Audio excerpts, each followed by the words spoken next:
परमात्मा की भक्ति करने से मन सात्विक हो जाता है और विषयासक्ति पूर्णतः समाप्त हो जाती है। और यदि आसक्ति का नाश नहीं हुआ तो मनुष्य का सर्वनाश हो जाता है। सर्वनाश? हे अर्जुन, आसक्ति के मारे हर मनुष्य किसी भी विषय के आकर्षण और मोह में फंसकर सोते जागते निरंतर उसी का चिंतन करते रहते हैं। जैसे कोई मनुष्य किसी सुंदर स्त्री के प्रेम में पड़ जाता है, आसक्ति की नींव पर काम की भावना उभरने लगती है। काम या वासना में थोड़ी भी रुकावट आने से क्रोध का आगमन हो जाता है। काम जनित अविवेक की आंधी से मनुष्य की स्मृति नष्ट हो जाती है और जब स्मृति भ्रंश हो जाता है तब बुद्धि नाश में कितना समय लगता है पार्थ? हे मधुसूदन, तुम कहते हो कि सर्वव्यापी परमात्मा की शरण में आओ, परंतु उस परमात्मा का स्वरूप क्या है? मुझे अपना वो स्वरूप बताओ जिसकी पूजा की जाए, क्योंकि संसार में भिन्न भिन्न लोग भिन्न भिन्न देवताओं की पूजा करते हैं। क्या वो पाप है? नहीं अर्जुन, पूजा कभी पाप नहीं होती और जो प्राणी भिन्न भिन्न देवताओं की पूजा करते हैं वो भी वास्तव में मेरी ही पूजा करते हैं, क्योंकि इस विश्व के कण कण में मैं ही समाया हुआ हूं।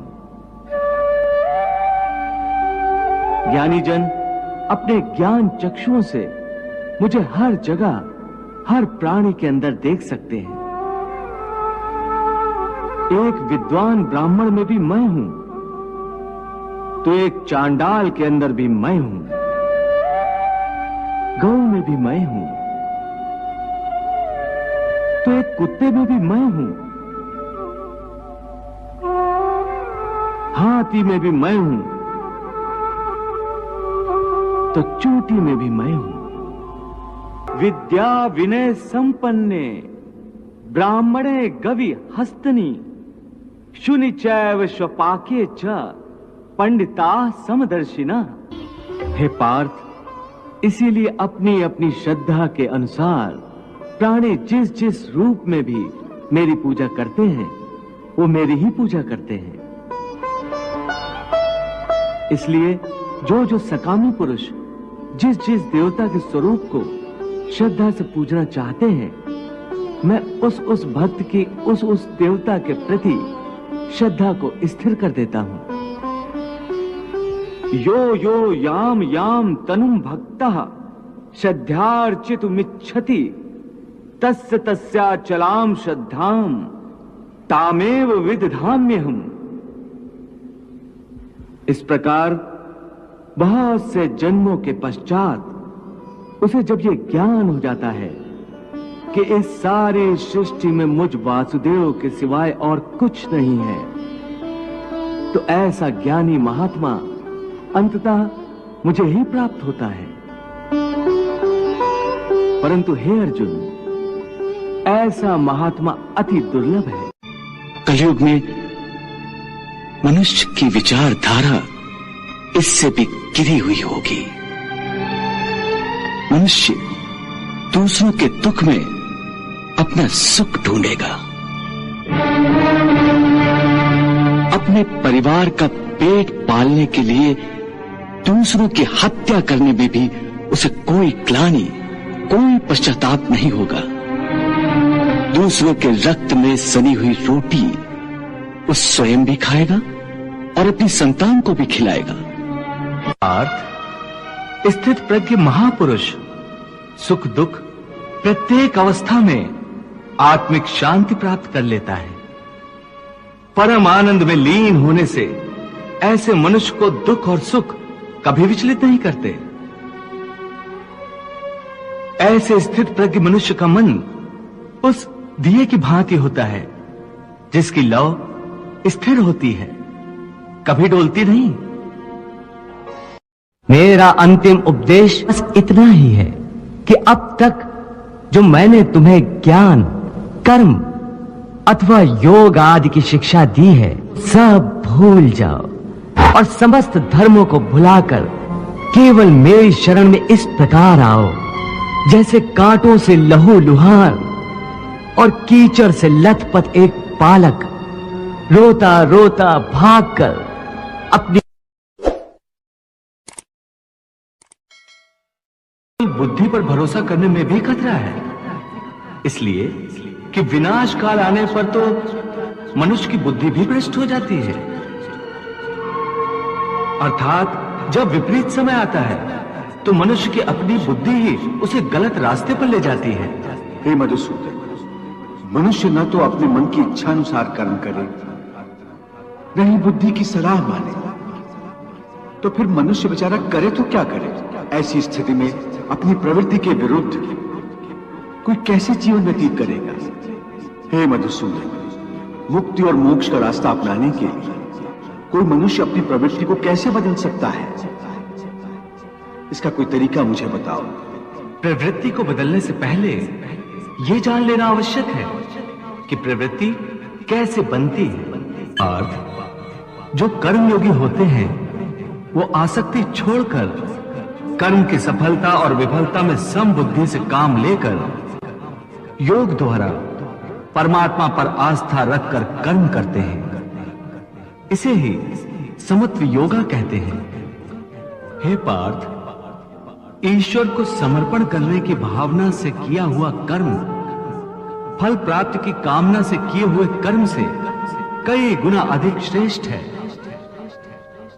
ज्ञानी पुरुष कर्म फल की आशा किए बिना समबुद्धि योग द्वारा कर्म करते हैं और पाप पुण्य आदि भावनाओं से मुक्ति पाते हैं। पार्थ, तुम भी ऐसी भावनाओं से मुक्त हो जाओगे जब तुम समबुद्धि कर्म का आचरण करोगे। योगस्था कुरु कर्माणि संगम त्यक्त्वा धनंजय सिद्धि असिद्ध्यो समो भूत्वा समत्वम योग उच्यते।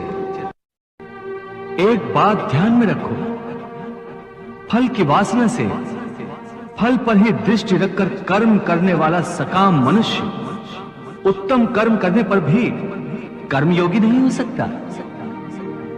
ऐसे मनुष्य को ख्याति आदि लाभ प्राप्त हो सकते हैं, किंतु उसे परमात्मा और शांति प्राप्त नहीं हो सकती।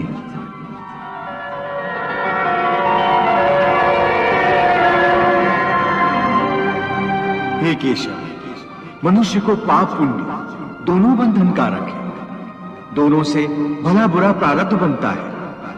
प्रायश्चित द्वारा पाप से मनुष्य मुक्त हो सकता है, परंतु पुण्य से वो मुक्त कैसे होता है? हे अर्जुन, पाप पुण्य, सुख दुख, यश अपयश आदि भावनाएं साधारण मनुष्य के लिए हैं, परंतु जो कर्मयोगी होते हैं वो इन भावनाओं से मुक्त होते हैं, आलिप्त होते हैं। कर्मयोगी अपनी अंतरात्मा की आवाज को परमात्मा का आदेश मानकर आचरण करते हैं।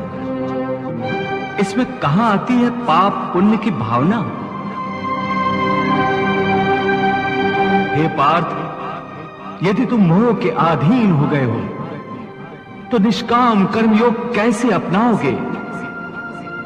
तुम्हारी बुद्धि पर जो मोह के अंधकार का पटल छा गया है उसे ज्ञान के प्रकाश से हटा दो और अपनी बुद्धि को मोह के दलदल से बाहर निकालो। हे पार्थ, यदा ते मोह कलिलम बुद्धिर्व्यतितरिष्यति तदा गन्तासि निर्वेदम श्रोतव्यस्य श्रुतस्य च। हे पार्थ, मोह बुद्धि का अज्ञान होता है और इसी अज्ञान के कारण मनुष्य भौतिक आकर्षण में फंस जाता है। वो जानता नहीं कि देह तथा समस्त भोग नश्वर है, मिथ्या है। जब मनुष्य सत और असत अथवा नित्य और अनित्य का भेद जान जाता है तब वो निरासक्त हो जाता है। उसे किसी भी चीज का आकर्षण नहीं रह जाता। इसका दूसरा अर्थ है मोह का त्याग करना तथा मोह का लोप होने पर मनुष्य किसी भी प्रकार से किसी भी वस्तु की ओर आकर्षित नहीं होता। हे पार्थ, यथार्थ ज्ञान की प्राप्ति होने के बाद मोह का त्याग होता है, आत्मिक योग बल में वृद्धि हो जाती है। योग बल के कारण मन स्थिर हो जाता है।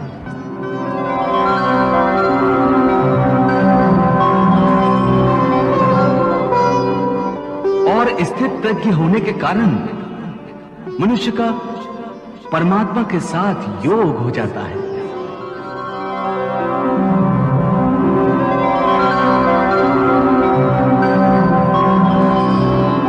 पार्थ, तुम भी आत्मिक योग बल द्वारा अपनी अंतरात्मा में झांककर परमात्मा को देखने का प्रयास करो। समबुद्धि कर्मयोग का आचरण करो और स्थित प्रज्ञ बन जाओ। हे मधुसूदन, ये स्थित प्रज्ञ क्या होता है, इसे समझाओ। पार्थ, दुख भोगते हुए भी जिसके मन में उद्वेग नहीं होता और न ही जो सुख की लालसा रखता है तथा जिसके हृदय में क्रोध, मोह, भय आदि विकारों के लिए कोई स्थान नहीं होता, वो मनुष्य स्थित प्रज्ञ है। दुखेषु अनुद्विग्न मनाः सुखेषु विगत स्पृहा वीत राग भय क्रोधा स्थित धीः मुनिरुच्यते। हे पार्थ, स्थित प्रज्ञ महापुरुष सुख दुख प्रत्येक अवस्था में आत्मिक शांति प्राप्त कर लेता है। परम आनंद में लीन होने से ऐसे मनुष्य को दुख और सुख कभी विचलित नहीं करते। ऐसे स्थित प्रज्ञ मनुष्य का मन उस दिए की भांति होता है जिसकी लौ स्थिर होती है, कभी डोलती नहीं।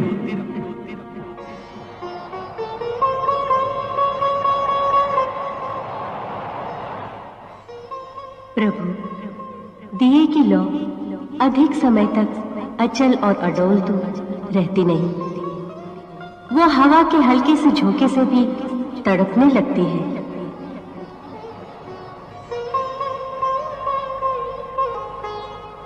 हाँ देवी पार्वती, प्रभु श्री कृष्ण यही तो समझा रहे हैं कि मनुष्य का मन कामनाओं की आंधी में रखे हुए एक दीपक की तरह होता है।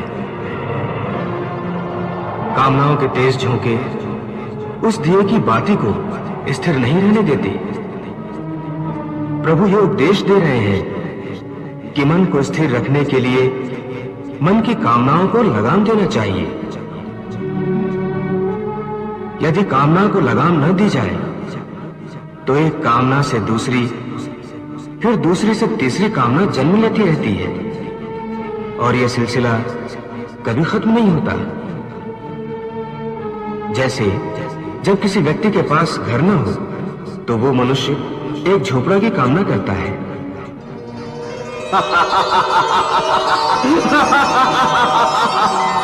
झोपड़ा मिल जाता है तो उससे बड़ा घर चाहता है, फिर उससे भी बड़ा घर, और फिर राजमहल की कामना करता है।